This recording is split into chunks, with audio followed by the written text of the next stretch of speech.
बयान आया है कि आप गब्बर हैं, क्या कहेंगे? देखिए, समाजवादी पार्टी की सरकार जब भी गब्बर एक विलेन है, क्या आप विलेन की भूमिका में आएंगे? 28 विधानसभा उत्तर प्रदेश के पूर्वांचल की हैं और 28 विधानसभा में एक अपनी ताकत है। उस ताकत के दम पर जो समाजवादी पार्टी की सरकार में गुंडा राज था, उसको माननीय योगी आदित्यनाथ जी ने अपने 7 साल के कार्यकाल में उस गुंडा राज को समाप्त किया और 28 लोकसभा सीट में पहले तो 6 लोकसभा सीट जो 19 के चुनाव में हार गए थे, उस 6 को जिताएंगे और उत्तर प्रदेश की 80 लोकसभा सीट माननीय योगी आदित्यनाथ जी से कंधे से कंधा मिला करके हम एनडीए के सभी साथी, सभी घटक दल मिल करके जिताएंगे और मोदी जी को देश के कुर्सी पर तीसरी बार प्रधानमंत्री बनाएंगे।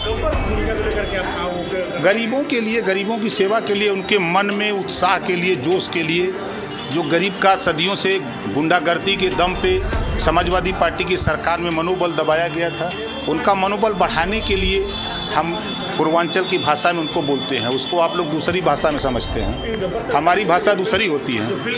नहीं, ये समझ रहा है कि उत्तर प्रदेश सरकार में मुख्यमंत्री जी नायक है, उत्तर प्रदेश सरकार में खलनायक मंत्री कैसे हो सकता है? नहीं, देखिए, वो खलनायक की भूमिका नहीं था, वो हीरो का भूमिका था।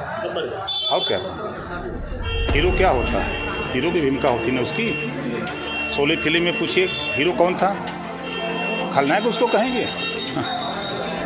कम से कम नहीं, सवाल के पहले आप लोग भी सोचो कि जब आपके ऊपर कोई आफत आती है तब याद आता है सरकार, याद आता है कि नहीं आता है? पिछली सरकार में जो गुंडागर्दी हुई गरीबों के, कमज़ोर लोगों के, शोषितों वंचितों के ऊपर, उससे निपटने के लिए ही ना लामबंदी हुई, ये सरकार बनी है। तो उस सरकार के साथ खड़े हैं तो क्या दिक्कत है?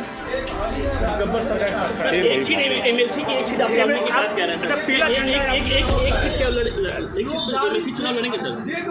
पार्टी को कैंडिडेट 4 लोगों का नाम जाएगा दिल्ली से जो तय होगा। अच्छा, थाने एक चीज़ और थाने पीला झंडा लेकर जाने की बात कर रहे हैं, लोगों को मानी नहीं पड़ेगी। सवाल करने से पहले सुना करो। बिना वजह अगर समाजवादी पार्टी का एजेंट बन के आए हो तो दिमाग से निकाल दो, कुर्ता पैजामा पहन लो। हमने सुनो गुनो तब धुनो। मैंने कहा कि आपकी पहचान पीले साफे से है। आप कहीं भी जाओ, थाने पर भी जाओ, कार्यकर्ता नेता, तो दरोगा जी के सामने जब वो देखेंगे कि पीला साफा वाला है तो उसको ओम प्रकाश राजभर भी नजर आएगा। और आप उसको झंडा बता रहे हो? नहीं, आप उसको झंडा बता रहे हो। क्या मनमानी बढ़ेगी? मनमानी क्या बढ़ेगी बताओ? ये हम तो लगा के चल रहे हैं, मनमानी कर रहे हैं। लाखों लोगों को हम समाज में जीने लायक बना दिए, लाखों लोगों को सामाजिक स्तर उनका सुधार दिए। क्या बात करते हो आप? समाजवादी पार्टी की तरफ से लिख के ले आए हो कि यही पूछना है? अरे पूछो, अगर शिक्षा पे पूछो, बेरोजगारी पे पूछो, समाज में असमानता है उस पे पूछो। जी मंत्री जी, आप जिला पंचायत चुनाव भी लड़ाने की बात कर रहे हैं, 25 विधायक बनाने की बात कर रहे हैं, तो क्या एनडीए से जो गठबंधन हुआ है सर वो सिर्फ लोकसभा चुनाव के लिए भी हुआ है या? अरे भाई देखो, कार्यकर्ताओं का मनोबल बढ़ाने के लिए आप बताओ, उनसे कहें कि नहीं अब आगे कुछ नहीं होगा, अब उसको आप दूसरे वे पर सोचो। कार्यकर्ता का मनोबल कैसे बढ़ेगा? वो लड़ाई के जंग में कैसे खड़ा होगा?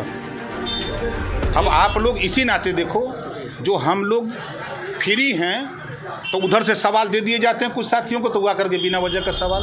देखो, ओम प्रकाश राजभर आपकी भी लड़ाई लड़ता है, लेकिन कोई नेता नहीं बोलता। लेकिन आप उसको सवाल नहीं बना सकते कि पत्रकार आयोग का गठन नेताजी आप बोलते हो, कब उसको लागू कराओगे? ये सवाल नहीं कर सकते हमसे। दुर्घटना बीमा, फोटोग्राफर दुर्घटना बीमा का सवाल नहीं कर सकते हो। लेकिन अखिलेश यादव ने कह दिया तो सवाल जरूर करोगे आप।